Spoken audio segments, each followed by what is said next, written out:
तो हम लोगों की ये जिम्मेवारी बनती है, बिहार में भी बीजेपी की सरकार है, बीजेपी के अनुकंपा पे एक मुख्यमंत्री हैं, 15 साल से उनकी सरकार है, डबल इंजन की सरकार, सेंट्रल हो या स्टेट हो, इन्होंने तो बिहार को बर्बाद कर दिया।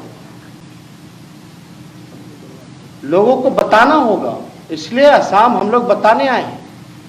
101% जो है क्राइम में बढ़ोतरी हुई है। बिहार पिछड़ा राज्य है। We demanded for special status. BJP ने कहा कि हम सत्ता में आएंगे तो हम जो है स्पेशल स्टेटस देंगे, स्पेशल पैकेज देंगे। तो मेरा मकसद है कि जो लोग सत्ता में, जो यहाँ आसाम में भी जो लोग काबिज हैं, उन्होंने क्या किया टी स्टेट के लिए, उनका भी वादा था, उस वादे को भी उन्होंने नहीं पूरा किया। अब ये जो बजट जो आया है, स्पेशल जो बजट जो कहा गया, इस बजट में कोई भी खास है ही नहीं, चाहे असम के लिए कुछ भी नया नहीं है।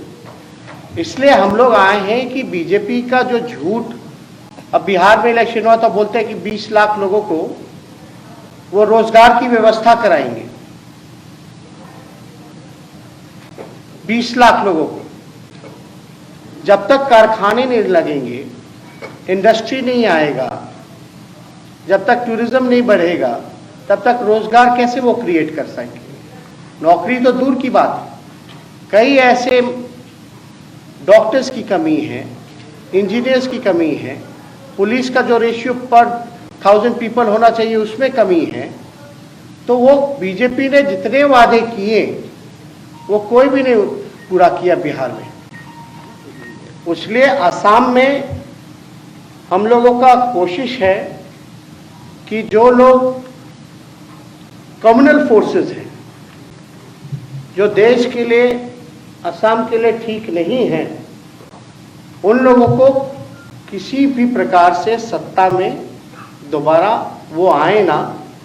इसलिए हमारी जितनी ताकत होगी, जो फोर्स होगा, हमारी जो ज़रूरत होगी, उसके लिए हम असम यहाँ आए हैं। और इसके लिए आपको हमने पहले ही कहा कि हम लोग जो है प्रभारी में अब्दुल बारी सिद्दीकी जी, श्याम रजक जी को जिम्मेदारी दी गई है कि सभी दोनों दलों के नेताओं से बातचीत करें और जल्द से जल्द, हमको लगता है कि फैसला आना चाहिए और इस पे सारी चीज़ें बातें होंगी।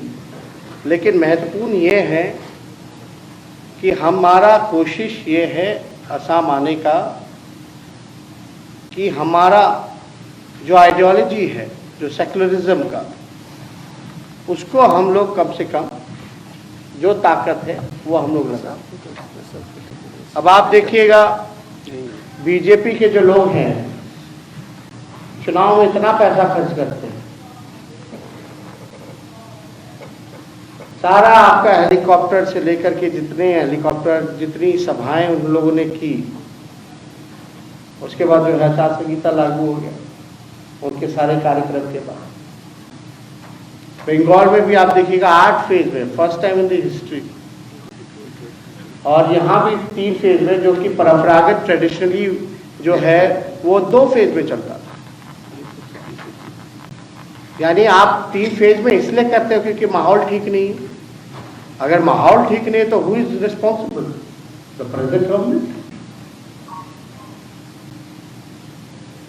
तो मेरा यही मकसद है कि हम लोग, सब लोग जो हैं, अपनी पूरी ताकत लगा करके जो है कैंपेनिंग के लिए जहां हमको ज़रूरत होगा हम वहां जाएंगे। सिर्फ असम में ही नहीं, बल्कि इसके लिए हम बंगाल, केरल, तमिलनाडु, ताकि यहाँ जो अलायंस है उसमें हम कांग्रेस के साथ मिलकर के चुनाव लड़ें। अजमल साहब जी की जो पार्टी है, हमारी उनसे भी अभी ठीक प्रेस कॉन्फ्रेंस के बाद जो है उनसे भी मुलाकात होगी और हम लोगों की कोशिश है कि एक अलायंस जो है वो बनाया जाए। बिहार ने पहली बार एक एक्सपेरिमेंट किया था महागठबंधन का, ग्रैंड अलायंस का। और 2015 के चुनाव में ये हुआ था और हम लोग बड़े क्लीन मेजॉरिटी के साथ हम वो चुनाव जीते थे, इलेक्शन जीते थे। आज जो देश की जो स्थिति है, आज संविधान पे खतरा है, देश के हालात जो हैं वो ठीक नहीं है।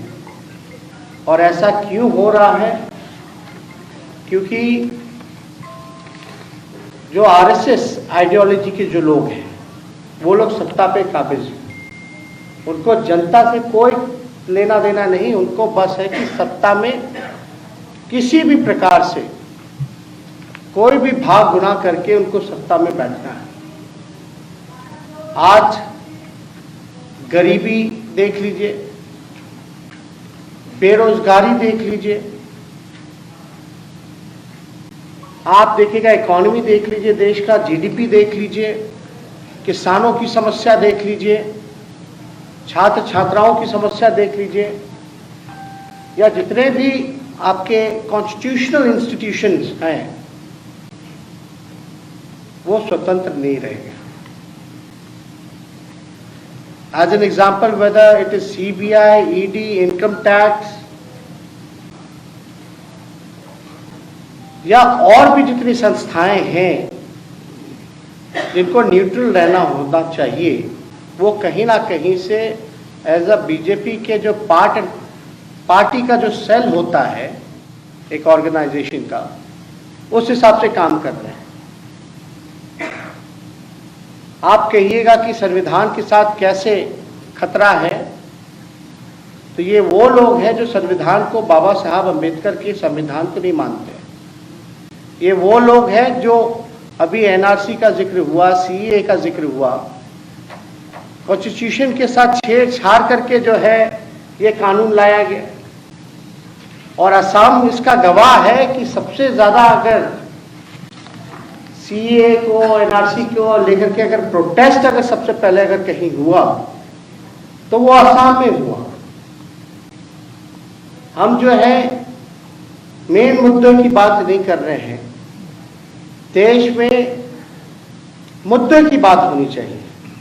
गरीबी, पलायन, भूखमरी, इंडस्ट्री, बेहतर ट्रांसपोर्टेशन, जॉब क्रिएशन, इन सारी चीजों पे बात नहीं कर रहे हैं।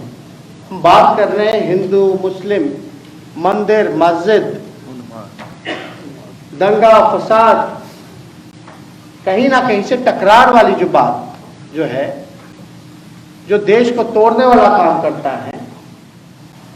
किसान आंदोलन जो इतनी बड़ी समस्या जो किसानों के लिए है, जो एमएसपी पे इनको चाहिए, बस पूरे जो 3 कृषि बिल हैं, जो एग्रीकल्चर जो बिल लाया गया, उसमें कहीं भी एमएसपी का जो है जिक्र नहीं है।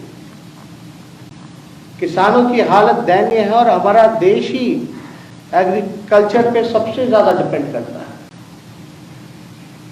आज इतनी सरकारी कंपनियां थी, एज एन एग्जाम्पल आप रेलवेज को देख लीजिए, आप बीएसएनएल को देख लीजिए, आप भारत पेट्रोलियम को देख लीजिए। इस तरह की जितने चाहे कोल हो, सेल हो, सब कुछ जो है प्राइवेटाइज कर दिया जा रहा है, यानी निजी हाथों में दिया जा रहा है। और इन सभी जगहों पर जहां सबसे ज्यादा जॉब मिलता था, वहां रिजर्वेशन जो है वो हुआ करता था। अब तो ऑटोमेटिकली जब संस्थाएं नहीं रहेंगी सरकार के अधीन, सरकार के पास, तो ऑटोमेटिकली जो रिजर्वेशन वो खत्म हो गया।